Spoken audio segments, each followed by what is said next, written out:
Donc un bref rappel anatomique. Donc le tissu méniscal est un fibrocartilage majoritairement constitué d'os, de fibres de collagène, de fibroblastes et de chondrocytes qui sont noyés dans une matrice extracellulaire.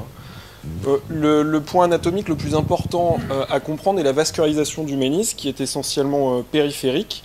Et donc on a une division du ménisque en 3 zones qui vont décider ou non de son pouvoir de cicatrisation. Une zone rouge-rouge, très périphérique, rouge-blanche ou blanche-blanche qui est très centrale.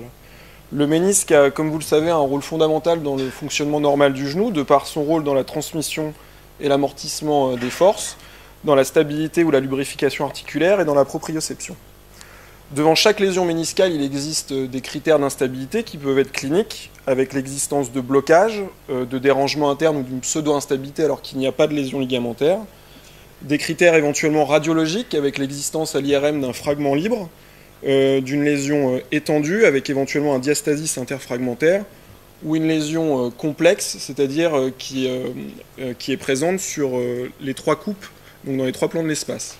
Il y a également pour nous, lors des interventions, par exemple lors d'une ligamentoplastie, des critères péropératoires avec une hypermobilité lorsqu'on teste la lésion méniscale au crochet.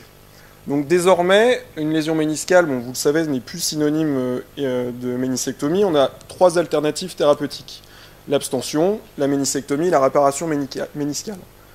Rapidement sur l'abstention thérapeutique, dont on voit un exemple sur la photo de droite.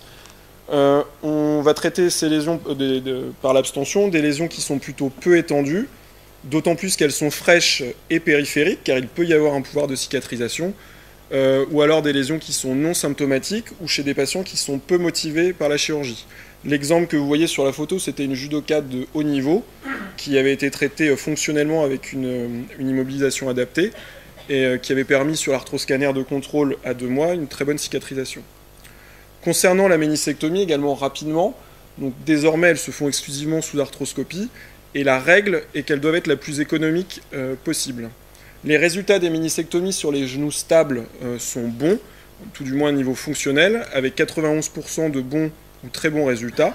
À ce moment-là, le facteur pronostic principal est l'existence de lésions chondrales sous-jacentes.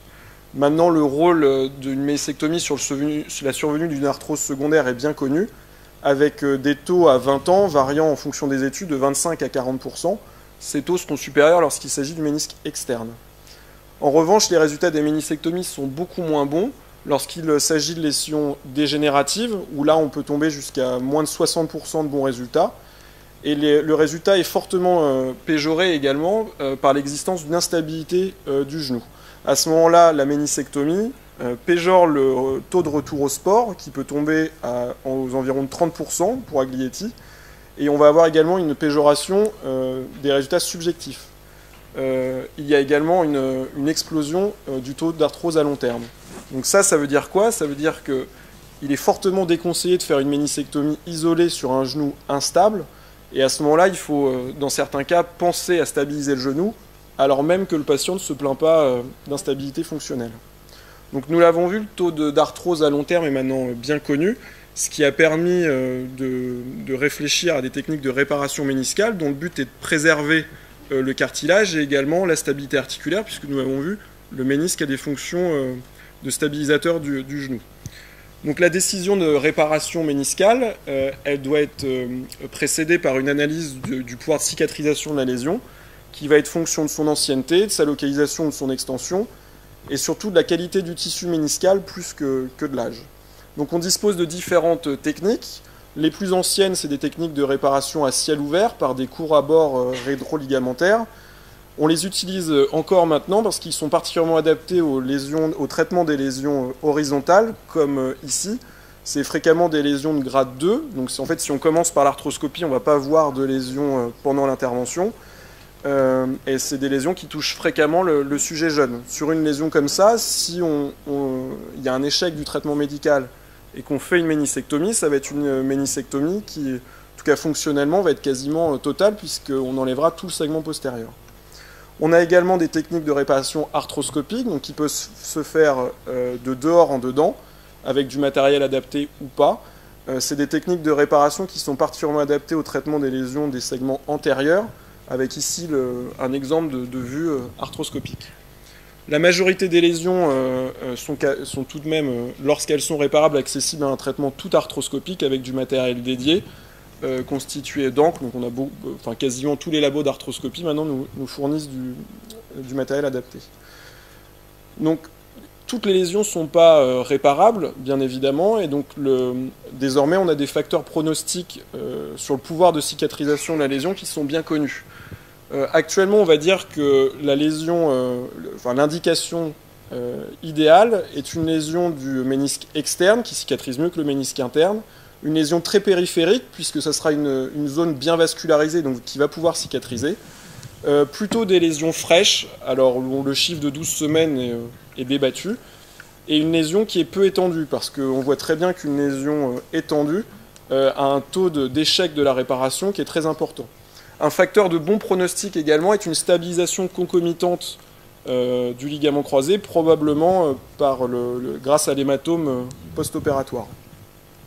Donc les résultats des réparations méniscales sont bons, avec un taux de bon ou très bon résultat qui varie de 62 à 94% dans la littérature.